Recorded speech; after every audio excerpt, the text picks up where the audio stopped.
আজকে আমি গাজরের হালুয়া বানাবো। এই গাজরের হালুয়া বানাতে আমি এখানে 5খানা গাজর নিয়েছি, মোটামুটি বড় সাইজেরই নিয়েছি। ভালো করে পরিষ্কার করে ধুয়ে জল ঝরিয়ে নিয়েছি। এবারে আমি গাজরের হালুয়া বানাবার আগে গাজরগুলো এতে করে ভালো করে এই গ্রেটার দিয়ে করে নেবো, গ্রেট করে নেবো। এতে করে করার কারণ হচ্ছে খুব মিহি হবে। আর তার আগে আমি গাজরের এই গাগুলো একটু হালকাভাবে চেঁচে নেব। এই যে গাজরের এই গাগুলো এরকম করে হালকা হালকাভাবে চেঁচে নেব, দিয়ে একটু একটু যে শিকড় বা একটু কেমন হয়ে থাকে সেটা আর কি পরিষ্কার করে নেবো চেঁচে সমস্তটা। এরকম করে সব গাজরগুলোই আমি করে নেব।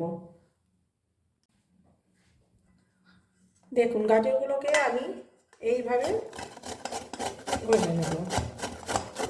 আমি একটা গাজর আপনাদের করে দেখিয়ে দিচ্ছি। এইভাবে মিহি করে সমস্ত গাজরগুলো আমি ঘষে নেব। এতে দেখুন এই খুব মিহি, এইটাতে আমি ঘষে নিচ্ছি বলে একেবারে মিহি হয়ে গেছে। খুব সহজেই খুব কম সময়ে এটা সেদ্ধ হয়ে যাবে, তাই আমি এই মিহিটাতে ঘষছি। এখানে গাজর আমি সব গাজরগুলোই ঘষে এরকম করে রেখে দিয়েছি। আচ্ছা, এর জন্য এখানে আধ বাটি চিনি নিয়েছি, আর এখানে নিয়েছি 8-10টা কাজু, আর 12-15টা কিশমিশ, 2টো তেজপাতা। গাজরটাকে আমি ঘিয়ে যেহেতু ভাজবো সেই জন্য আমি ঘি নিয়েছি। এখানে আমি গ্যাস কিন্তু জ্বালিয়ে দিয়েছি এবং ফ্রাই প্যান বসিয়ে দিয়েছি। এটা গরম হয়ে গেছে। এই গাজরটা আমি সম্পূর্ণ ঘিয়ে ভাজবো। এবার আমি ফ্রাই প্যানে দেখুন ঘি দিয়ে দিলাম।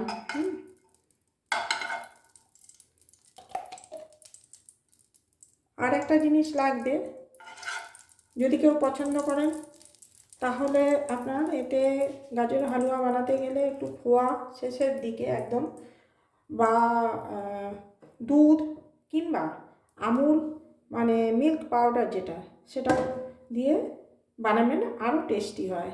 আমি অবশ্যই শেষে মিল্ক পাউডার দেব। আর যদি কেউ না চান তাহলে শুধুও করতে পারেন, এটাও খুব ভালো হয়, শুধু বানালেও খুব ভালো টেস্ট হয়। আচ্ছা দেখুন তেল গরম হয়ে গেছে। এই যে তেল গরম হয়ে গেছে, আমি তেজপাতাটা দিয়ে দিলাম।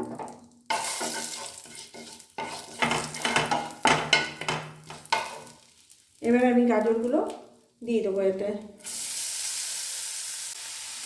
আমি ঘষে রাখা গাজরটা সবটাই দিয়ে দিলাম এই দিয়ে। এবার একটু ভেজে নেব ভালো করে। এটা ভাজতে ভাজতেই একবার করে ঢাকা দেব, আর তাতেই এটা গাজরটা সেদ্ধ হয়ে যাবে। এরকম করে ভাজবো আর একবার করে ঢাকা দেবো। একটু ভাজার পর ঢাকাটা দেবো অবশ্যই। দেখুন এবার একটু ভাজা ভাজা হয়ে এসছে, জলটা কিন্তু একেবারেই আর নেই, জল শুকিয়ে গেছে। এবার আমি ফ্লেমটা কমিয়ে একবার করে ঢাকা দিয়ে দিয়ে ভাজবো। আর একটা কথা বলে রাখি আপনাদেরকে, আপনারা আমাকে একটু কমেন্ট করে জানাবেন কেমন লাগছে, এই রান্না কেমন লাগছে, এটুকু যদি ভালোভাবে আমাকে কমেন্ট করেন ভালো ভালো আর জানান, তাহলে এতে আমি অনেক বেশি উৎসাহিত হব। আর সাথে অবশ্যই সাবস্ক্রাইব করবেন, লাইক শেয়ার কমেন্ট করবেন।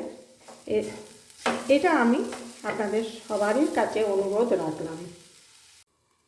আমি কিন্তু একটু চাপা দিয়ে দিয়েছি। এই চাপা দিতে দিতে নাড়াচাড়া করে ভাজবো আর চাপা দেবো, তাহলে কী হবে, গাজরটা ওতে সেদ্ধ হয়ে যাবে আর আলাদা করে আমাকে সেদ্ধ করতে লাগবে না।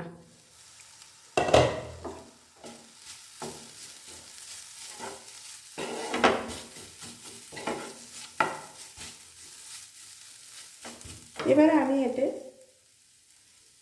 দেখুন সেদ্ধ হয়ে এসছে, আমি এবারে চিনিটা দিয়ে দেবো।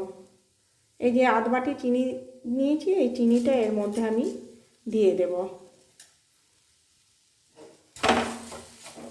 চিনিটা একটু গলে যাবে, গাজরের সাথে মিশবে এবং চিনিটা যতক্ষণ না গাজরে পাক হচ্ছে ততক্ষণ আমি নাড়াচাড়া করব।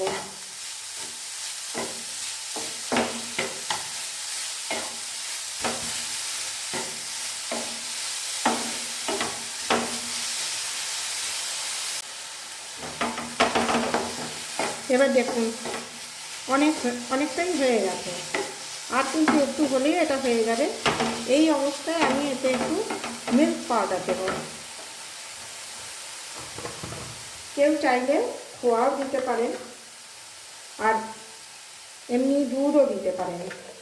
আমি কিন্তু এখানে অল্প একটু 2 চামচের মতো মিল্ক পাউডার দিলাম। এতে না খেতে আরও বেশি স্বাদ হয়, তার জন্যই এটা দেওয়া।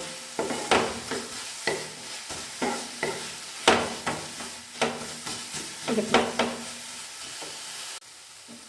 আজকের এই গাজরের হালুয়ার রেসিপি আমার একেবারেই রেডি হয়ে গেছে।